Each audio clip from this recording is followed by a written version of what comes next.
Hello and welcome back to Sum Leetcode. Today I'm doing problem number 39, combination sum. So for this problem, you're given an array of distinct integers, candidates. So each integer only appears once in the array of candidates. So you're given a candidates array and a target integer. You need to return a list of all unique combinations of candidates where the chosen numbers sum to target, and you can return it in any order. So for this example, you can see that you can use the same number an unlimited number of times. So the first answer for given the candidates 2, 3, 6, and 7 is 2, 2, 3 because you're using 2, you're using that 2 twice, and then you're using a 3 once, and that adds up to 7. And then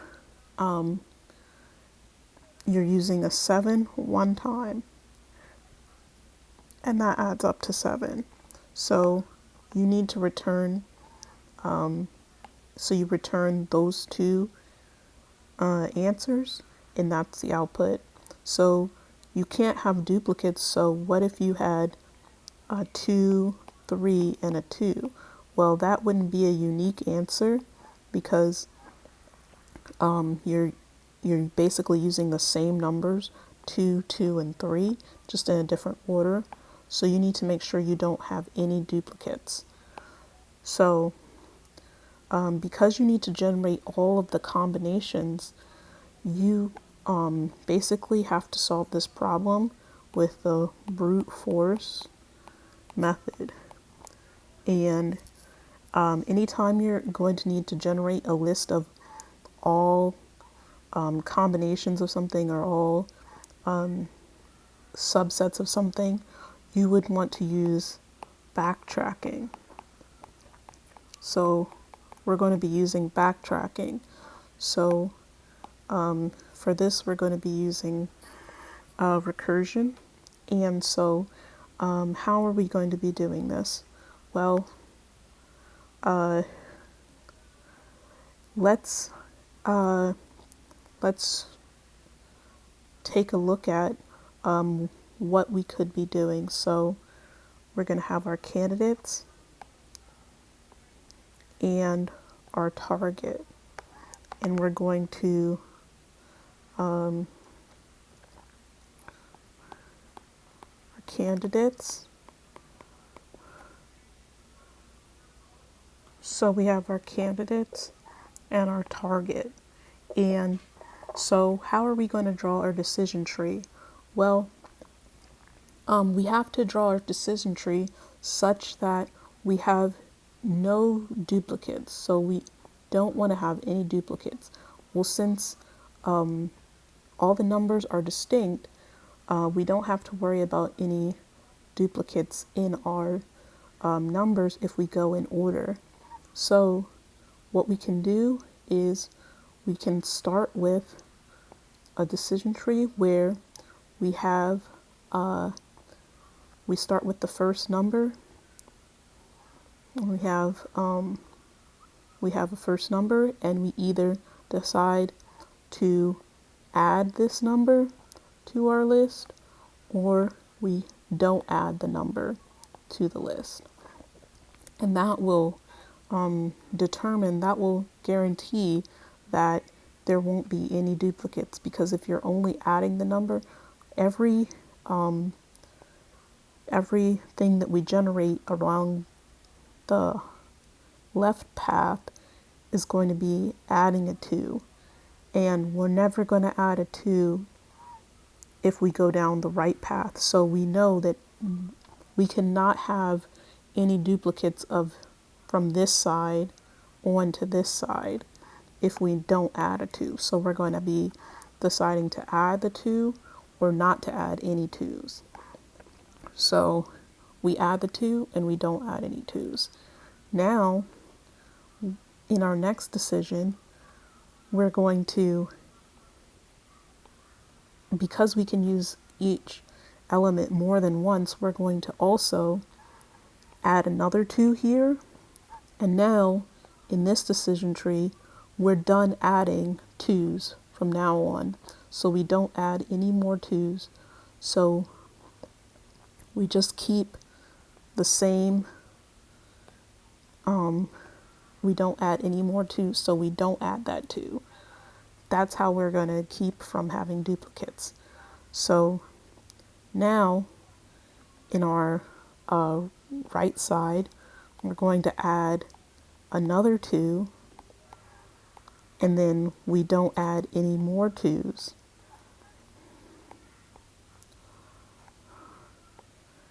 And then now we're going down the right side again. Now we're going to add one more 2.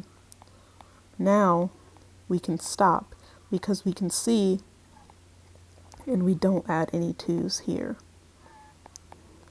So we can see that 2 plus 2 plus 2 plus 2 is 8. So this is 8, and we've gone over our target. So now we can stop going down this tree because we know that we can never find our target anywhere along the rest of this tree. So we're going to stop here. And now,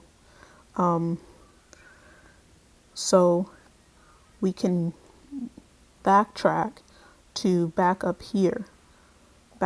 So we didn't add any 2's. So what can we add instead of 2? Well, we can add our next number, which is 3. So we add a 3. We can put it right here. 3, 2, 3.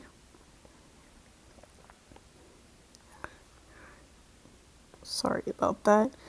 And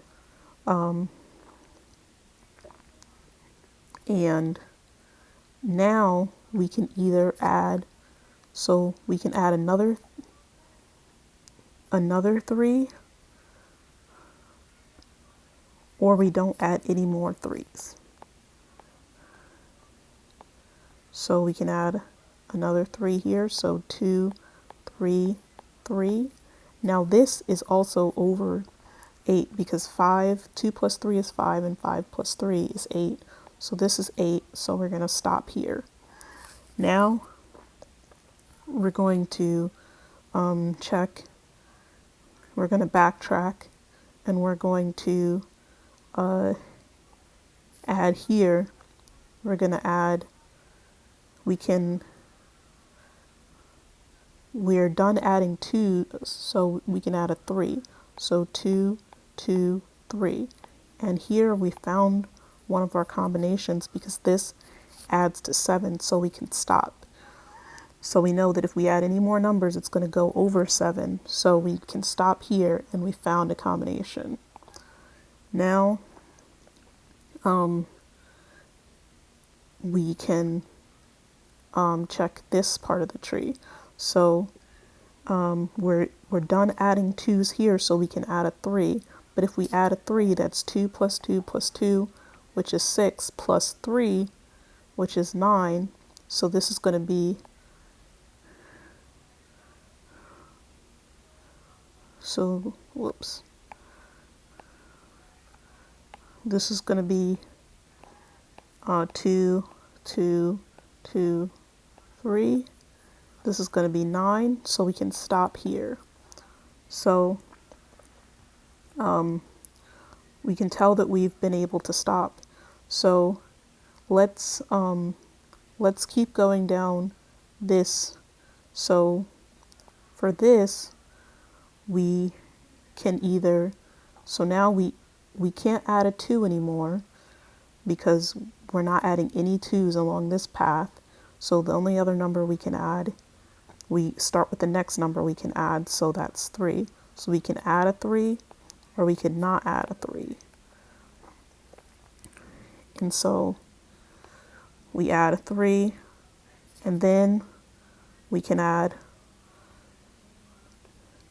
another 3, a 3 plus 3. But if we go along this path more, if we add another 3, then that's going to be 9. So we can stop here. So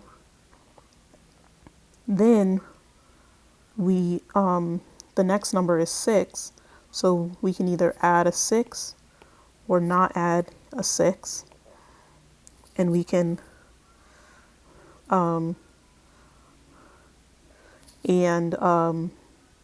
you know, if we add any number to 6, then it's going to go over 7. So we know we can stop here. So now, our last number that we're on, we can add a 7. And that's actually our target. So we found another answer. And so basically, this is how the decision tree is going to work. We're going to either add a number, we're going to either add a number or not add that number. And we're going to keep track of which numbers we are looking at that are potentials for us to add by having this I variable. And if our I is on 2, we can add 2, 3, 6, and 7. But then when we move our I, we can only add 3, 6, and 7. And if our I is here, 6 and 7. And if our I is here, only 7. So that's essentially how we are doing this. Now, what's the time complexity for this?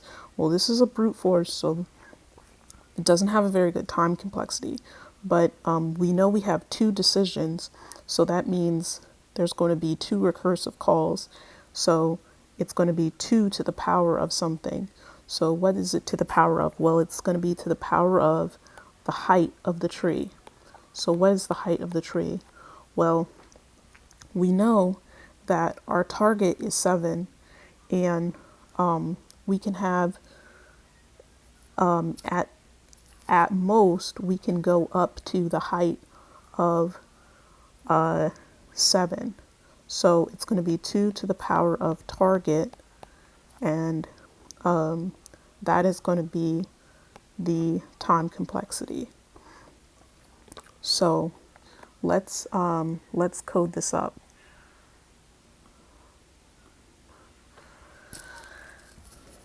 So the first thing we're going to need is we're going to need our result array. So we're going to have a result array, and we're going to set that to an empty array. Then we're going to have our backtracking function. So this is going to be a nested function inside of the combination sum function. And what are we going to give our backtracking function? We're going to give it our I, and we're going to also give it our current combination. So our current combination is the list of the numbers that we were making. So we're going to call that combo, and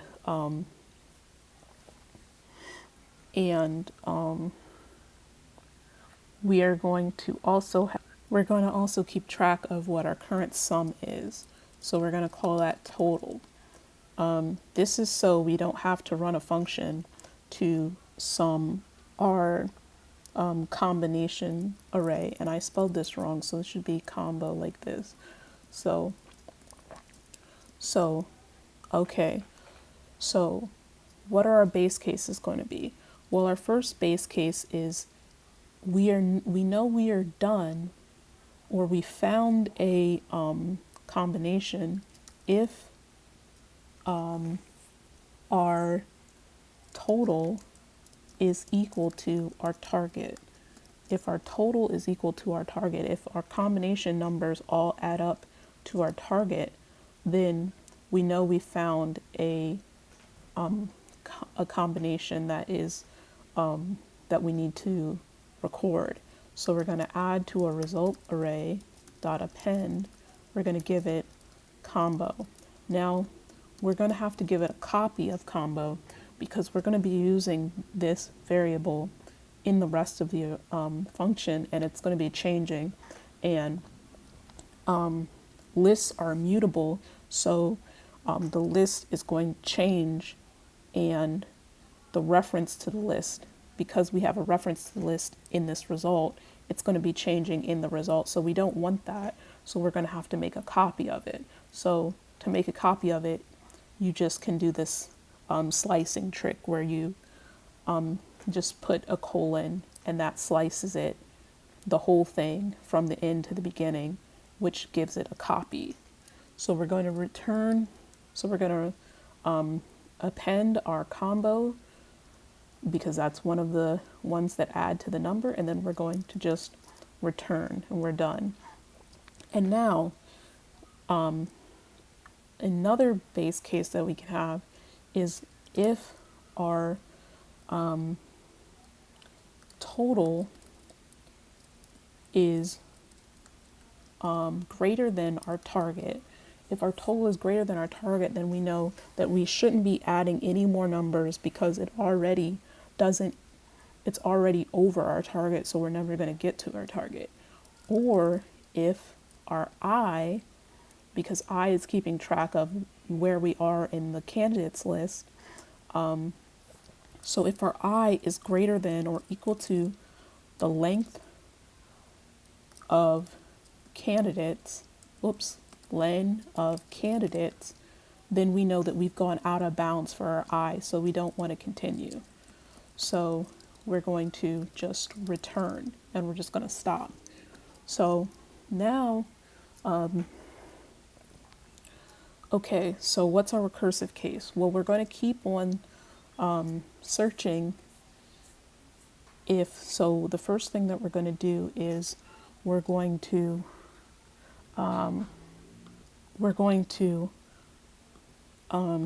add our number at our candidates at I. We're going to add that to combo. So we're going to say, we're going to put combo dot append candidates at I. So so we have two choices in our recursive. We have two choices in our decision tree. We're going to add the number,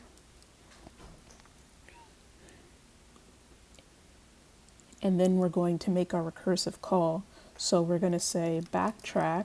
So we're going to call this function again, and we're going to give it our I.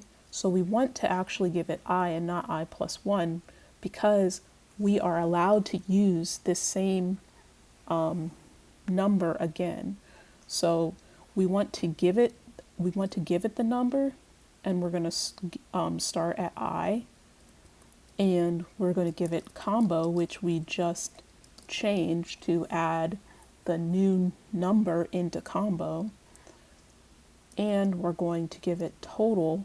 So our new total is going to be, we're going to be adding candidates I to our original total, which the total is going to start at 0. So we're going to add plus the total. And then we have another decision, so we're going to make the other decision. We're going to backtrack, and we're going to make the other decision. So we're going to choose to not add the number. And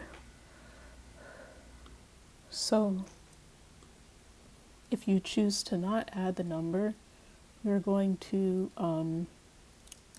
take your combo array and pop off of it. And so now it doesn't have the number on it.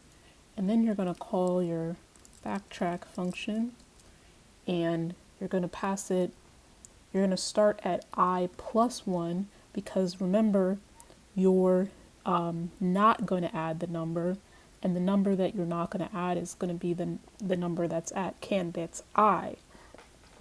So you're going to now start at the next number after candidates I, and you're going to pass it your combo array that doesn't have the number in it, and you're going to pass it total, and you don't need to add anything to total, so it would just be what the original total was. And that's all you need to do.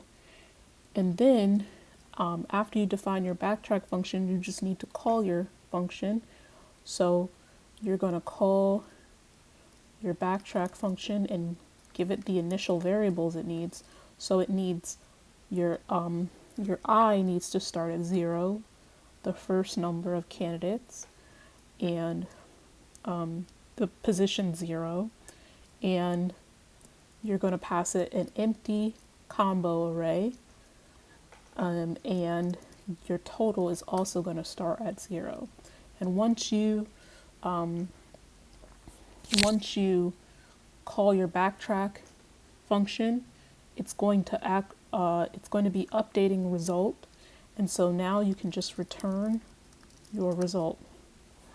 And let's run this,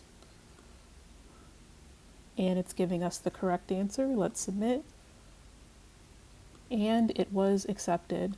So that is how you do the problem combination sum. Thanks for watching, and I'll see you in the next video.